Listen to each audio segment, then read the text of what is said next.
guys, eto na naman tayo, no? Medyo hassle tayo ngayon at magluluto tayo ng gulay. Ito nga pala ang gulay na pampahaba ng buhay. Huwag lang sosobrahan ng alat. Okay, ito guys, no? Magluluto nga pala tayo, no? Ito nga pala yung paborito nating ginugulay pag dumadayo tayo sa kainan, no? Hindi mawawala yan.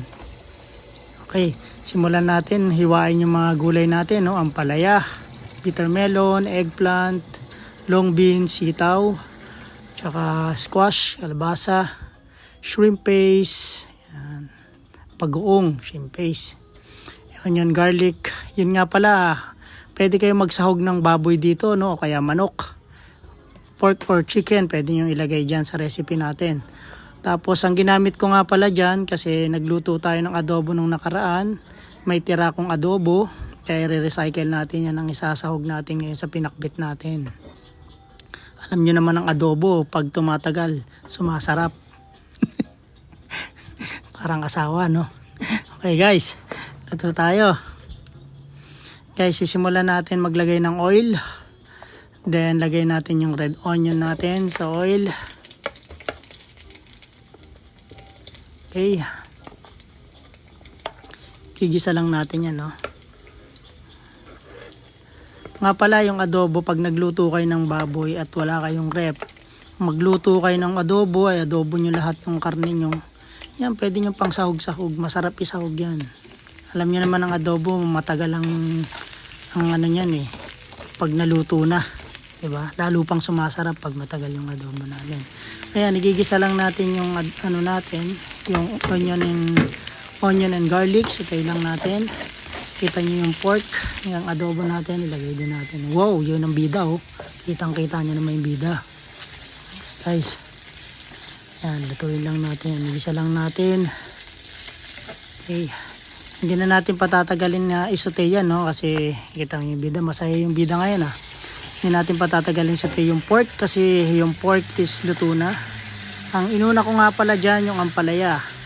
Wala akong nakitang classic na ampalaya na ginagamit natin sa Pinas. Yung nakuha kong ampala is yung, alam niyo, medyo mapait na ampalaya. Yun nga pala pag sa mga kumakain ng pinakbet, no?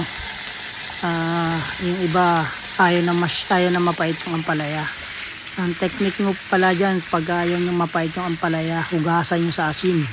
Ibabad nyo muna siya sa asin, hugasan nyo ng maigi, tanggalin nyo, tapos ibabad nyo ulit sa asin.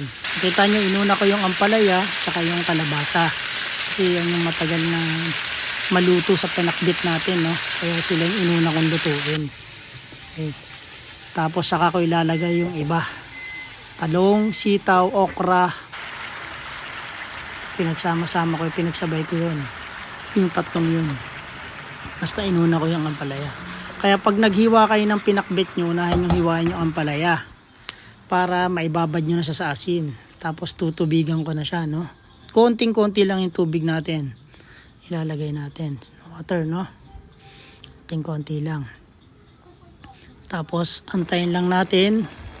Lumambot yan, halu-haluin nyo. At ilagyan ko na rin pala siya ng shrimp paste, bagoong. Depende yan sa gusto nyong alat, no?